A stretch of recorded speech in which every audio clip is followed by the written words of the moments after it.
नमस्ते, मैं doctor Aamir Shaikh, Kejan test tube baby hospital, Latur. मैं एमडी, डीजीओ, एफसीपीएस, डीएफपी मेरा क्वालिफ़िकेशन है और हमारा Kejan test tube baby hospital Latur में पिछले 25 साल से है।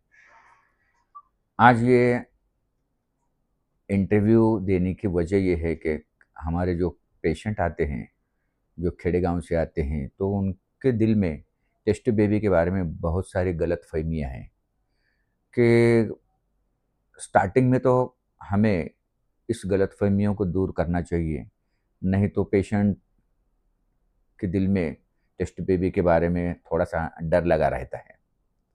सबसे पहली बात, अब हमारे जो 25 साल के एक्सपीरियंस में पेशेंट से जो बात करते वक़्त हमने ये महसूस किया कि सबसे पहले तो लोगों को ये लगता है कि टेस्ट ट्यूब बेबी बोले तो अपना बच्चा नहीं है, ये खुद का बच्चा नहीं है।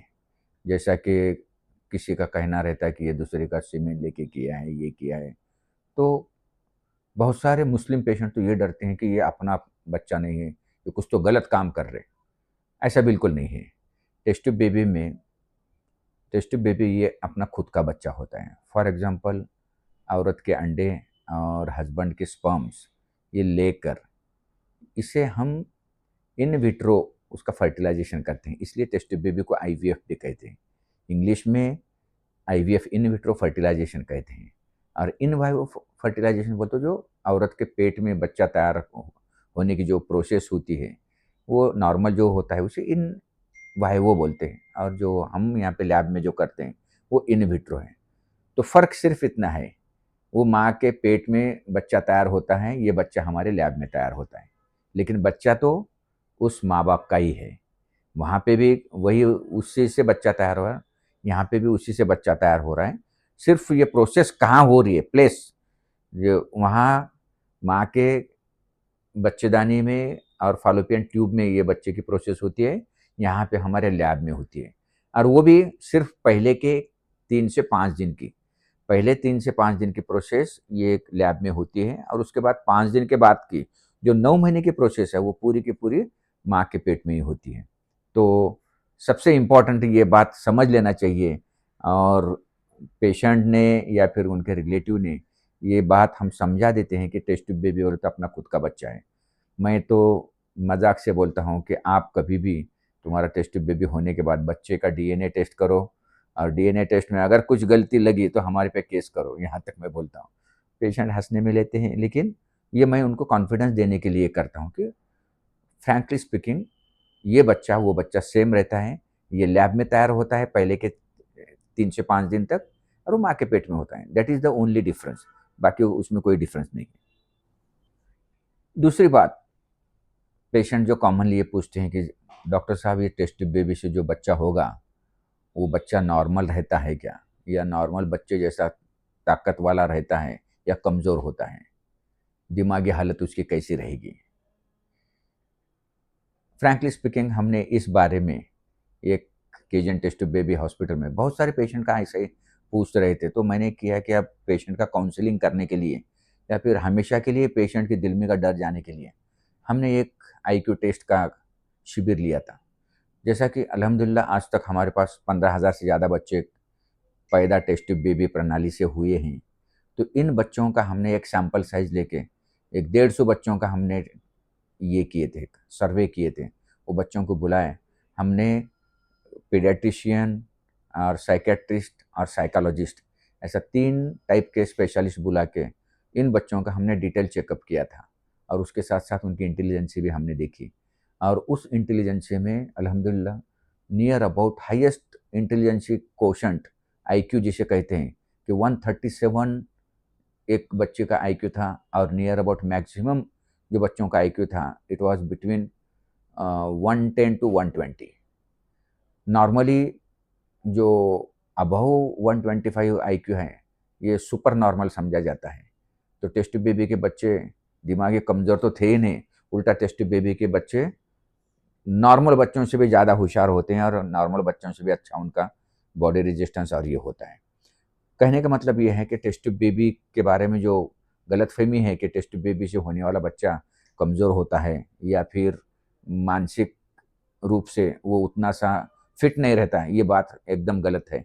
मैं तीसरा मोस्ट कॉमन ये है कि अगर टेस्ट ट्यूब बेबी इतना कॉस्टली है तो इसके इंजेक्शन भी बहुत सारे महंगे होंगे और बहुत पेनफुल होंगे, ऐसा लोगों का कहना है।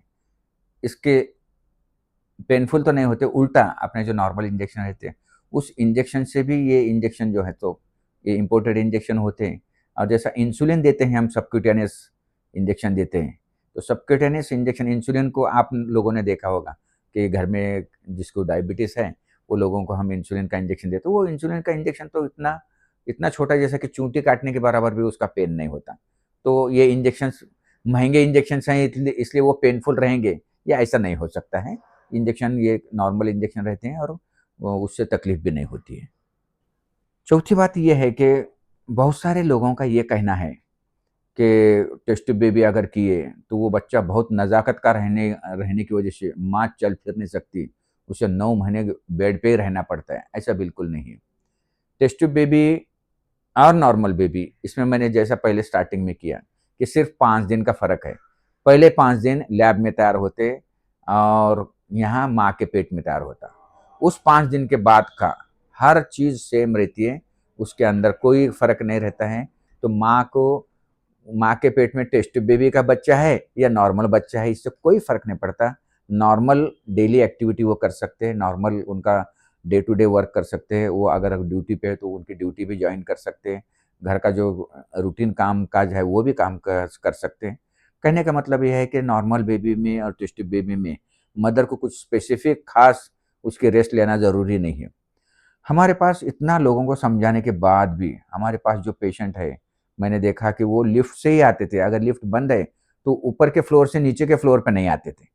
तो मैंने जब पूछा ये ऐसा क्यों? तो वो बोल रहे कि नहीं, बोले टेस्ट बेबी का बच्चा है, अगर सीढ़ियाँ चढ़ते को तो अगर कुछ हो गया तो उससे अबॉर्शन हो जाएगा। तो जब मेरी मिसेज़ ने ये लोगों को समझा दिया और फिर हमने सोचा कि ये सिर्फ़ हम अपने पेशेंट को समझा देंगे, ये मैसेज इन मीडिया भी जाना चाहिए।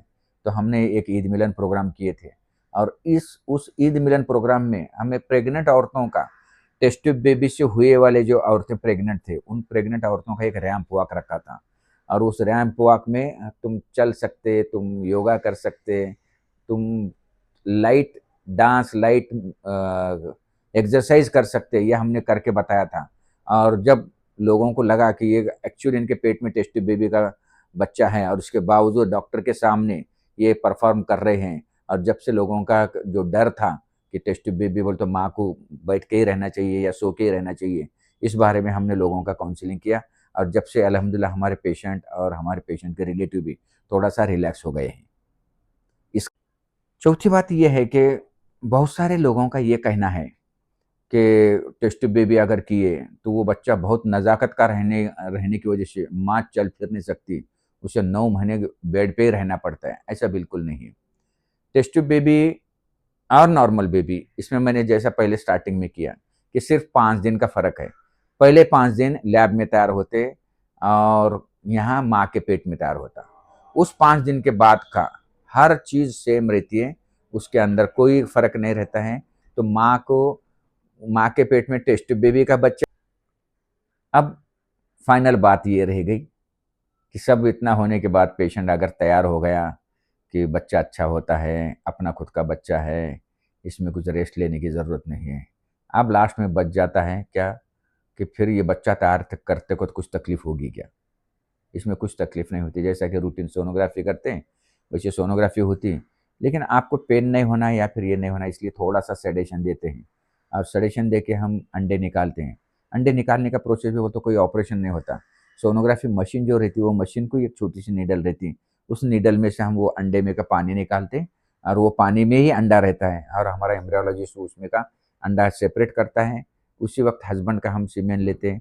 उस सीमेन में से एक स्पर्म और एक अंडा लेके इक्सी इस प्रोसेस से, इक्सी बोले तो इंट्रासाइटोप्लाज्मिक स्पर्म इंजेक्शन, इस प्रोसेस से एक अंडे में एक शुक्राणु हम डालते हैं, शुक्राणु या स्पर्म डालते हैं और उसे लैब में 72 आवर्स रखते हैं। 72 आवर्स के बाद बच्चे तैयार हो जाते हैं और ये तैयार हुए वाले बच्चे एक छोटे से नली से, एम्ब्रियो ट्रांसफर कैथेटर होता है, उससे हम माँ के पेट में रख देते हैं। इतनी सिंपल प्रोसेस है जिससे आपको महसूस भी नहीं होगा कि ये हमने जो इतना सोचा था, ये इतना कॉम्प्लिकेटेड है। ऐसा कोई कॉम्प्लिकेटेड नहीं है और वेरी सिंप्लीफाइड प्रोसेस। और कहने का मतलब ये है कि टेस्ट ट्यूब बेबी नॉर्मली अगर बच्चा हो नहीं होता है और लास्ट ऑप्शन बोल के जब ये करते हैं, तो अपने दिल में ये इस बारे में जो गलतफ़हमियाँ जो है, वो गलतफ़हमियाँ निकाल लेना चाहिए, या फिर किसी अच्छे काउंसलर से आप काउंसलिंग करके लेना चाहिए, या फिर कभी हमारे पास आए तो हम इंशाल्लाह आपको उसके बारे में आपकी जो गलतफ़हमियाँ हम वो दूर करेंगे। Okay, thank you.